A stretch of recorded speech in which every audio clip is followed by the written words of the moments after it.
Hey, what's up guys, it's Stokely, and we're doing a 1 versus 1 battle. I'm going to be playing as the Western Roman Empire. My opponent is going to be the Huns. You can see the two army builds right here in front of you. So the Huns are notorious obviously for their cavalry. They will field some infantry. So I'm kind of playing around with different builds that you can bring to try and tackle heavy cavalry armies, because as we all know, this game definitely favors heavy cav. So my build right here is a little bit squishy in the sense that it has a good amount of skirmishers. And now let's go ahead and go into the fight itself. My opponent also brought a good amount of infantry as well. So my deployment has two of these Scoli Palatina in the middle. Those are to do sort of intercept duty to protect both of my flanks of skirmishers. My skirmishing flanks have two slingers, or fundatores I guess you could call them, but essentially slingers, two of those with levies in the back. And then I have a comitatensis spears supporting each of those flanks. That's what I think you should do, is have kind of a squishy body with slingers to start peppering the opponents from a distance. Slingers to start engaging the enemy from a distance. And so you can see that happening over here, having those slingers just scoot around to ward my opponent off. And you can see his heavy archers are going to move out of range of my guys. And that's going to allow me to create a perimeter around my force as I move up my center towards the opponent. And then you want to keep some, probably bring some crossbowmen, so I have elite ballistari. And those guys you want to keep a little bit towards the core of your force. You don't want the opponent to penetrate and do damage to them. And then keep your levies actually on the inside of your force. They do really good once cavalry are engaged against any one of your forces. So they're good armor penetration, and you use those to kind of draw on the opponent. Now over in the front, you wouldn't necessarily want to bring this, but I brought a scorpion unit. And so he's just going to be positioned here to try and snipe out high value, high armor units from a distance. Notoriously, the general, the steppe chieftain, I'm going to try and snipe that unit. And also you have to be ready to take advantage of some of your opponent's forces once he gets out of position. You can see how he's going to try and flank around me and try and get these guys in the rear. You should try and get these guys isolated. So we can take a look at the map, see how they're all the way back here. The rest of his force is kind of held at bay. And so what you want to do is start positioning your forces. You can see me going up on this position to cut him off, cut off his retreat. And then over here I'm going to pull back actually two of these cataphracti to cut off those horse archers. If I can catch those guys without taking too much damage, that'll be a net win for me. So always be on the lookout to take out enemy horse archers who have strayed too far. But keep in mind that if you do commit too many guys to the rear lines, you can see more than half of my army is committed to just taking out those three forces. Well, then expect a counterattack in the front. So be sure you can, react to this. So here you can see me pulling back a couple more of my skirmishers. My fundatores didn't get too far, and so I have enough to ward him off. And especially bringing that scorpion unit, I can now start to engage certain forces. So, he can get up into range to try and save his cavalry in the back. He's going to try and save them by committing to this fight. But that's going to force him to commit sort of preemptively, and so I'm going to be able to get some early shots off against his forces with my scorpion unit. And now you can see me actually moving in for the kill. Going to be able to catch actually some of his archers without too much damage. I have one of these Scoli Palatina who's going to come crashing into his guys, getting the mounted bows, and I have more of my units streaming in. Some of my spears, keep in mind that I'm going to be moving them not at him, but where I expect him to go to try and sneak out. Same over here, I'm going to be able to catch another one of his forces. So killing two mounted bows is definitely going to be a plus for me. And I'm not overcommitting to this fight. You can see how I drew back these crossbowmen, fundatores, and then also two of those cataphracti on that flank because I see the pressure mounting in the front. Let's go ahead and watch as my guy starts to get some shots off.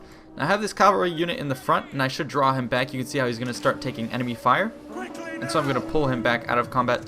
My scorpion has gotten some shots off, and so now I'm going to be reloading. I'm going to use that little gap to start moving my guys out of range. I'm actually doing a pretty good amount of damage to this chieftain. Generals, you should know, especially heavy cataphract generals, have a lot of ammo, so this is actually really, really worth it for me to pick off this force. Even though I'm going to be exposed for this counterattack, my guys are way too close. I push them to try and do damage to the chieftain. But in return, he's going to now focus on me with all of his steppe bows. And so I've kind of wasted that unit, but I think it's worth it to take out his general. And so now he's going to be returning fire. If you look at some of the ranges, it looks like he outranges me. So this is something you're going to have to keep in mind, is that the Huns will have the ability to outrange you with these units here. So I thought the slingers would be able to do damage to these guys, but it turns out they won't.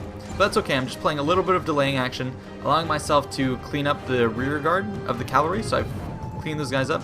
My Fundadores, here we go. This is the crux of my strategy, is to have sort of a squishy, tempting target to bring his Hunting Lancers. I don't really care too much about my Fundadores. My goal is to bring in his cataphracts.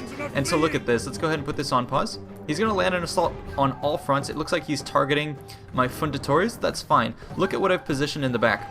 Elite crossbowmen, levies, cavalry, more levies, spears. I can get all sorts of fire. I want those guys to get bogged in on my Fundadores. And then look at this. I'm going to get lots of volleys in on his guys, and all my cavalry, who I kept in the core of my force, can then come back and do counter assaults. And the advantage of this is, you know, look at this. He's going to roll over my guys, but all of my forces are now going to land counter assaults on his cavalry. He wasn't quite ready for this. So I'm going to be able to massacre and neuter the cavalry advantage he had. Over on this flank, I can pull back, and the advantage of having guys in the back here is that even as one unit pulls back, I can continue to get some shots off. They're intercepting one of those forces and then catching it on my committed tenses. More levies in the back are going to continue to pepper his forces. And look at this, he's going to continue to just basically destroy my Fundadores. That's fine. They're breaking all over the place. Those are cheap units, or relatively cheap units, that I don't care too much about. My main goal is to catch his cavalry, and that's working exactly as planned. So I would definitely recommend this. I mean, this is some really good hunting cav, and I've been able to destroy it. Yeah, so absolutely destroy that. And look, some of his guys are going to keep going through, but I recommend definitely putting your guys in a staggered formation with levies here who can, you know, catch one of his guys out here. I'm going to waste the rest of my cavalry just tying these guys down and allow all my Fundadores and other skirmishers to finish those guys off. So that's how you should deal with cavalry. Now my opponent's doing a good job of coming in with his infantry. That's why you want to keep some Roman reserves, cataphracti, who are very good at sort of dealing death to infantry, as we all know. That's what the Huns would like to do, and now I'm going to repay that. So that's why you want to bring some reserve cavalry, not commit all of them. Some of them should be on intercept duty against cavalry, allow you to do the tactics that I just did, and then keep some of them in the rear, just for this particular instance where you can knock down the enemy infantry that's going to be moving into the fight. Also have heavy pressure on the left, where again his cavalry came into this position, but I have my crossbowmen and other guys just picking off these Hunting Lancers who have nowhere really to go besides the center of my line. And I'm going to just slowly pull back, be able to kite him, draw him into a fight he doesn't want, secure the left flank, come in with my general, just try and pull some more guys out of position. And I'm keeping my levies up close. I'm just trying to bait him. I want him to click attack orders on those levies. And now look at this. So they're going to bowl over some of my guys and then continue their charge on through.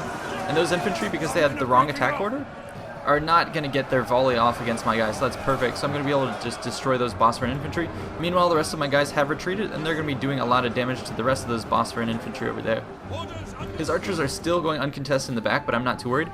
Over here, I redeployed. Some of my Scolae Palatina have gone to chase after the archers. They're drawing off the cavalry there, and allowing me to soak up all his Bosphorus infantry against some of my Cornudi Signores.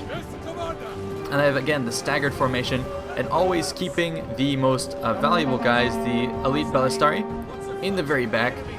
And these guys are going to be tasked with taking out heavy infantry, heavy cavalry, but always keep some sort of force nearby to help protect them. So here he goes, crashing in some really cheap levies that I don't care about. He's wasting his charge bonus. He's getting tired. He's taking a lot of shots from the side and all that stuff from all my guys. Over in this position, his forces have broken through. Again, land a nice, easy cataphract strike against his Bosphorus infantry. Continue to ping them and then draw back with my levies. Over on the far side, I was able to commit some of my Scolae into here. And his generals in this fight, the general was already depleted because of all my early action with the Scorpion. And now I'm going to be able to commit into the fight with some of my own spears, tip the fight, force his general to either retreat, and perhaps even deflect some of the archers from doing damage to my main force over here.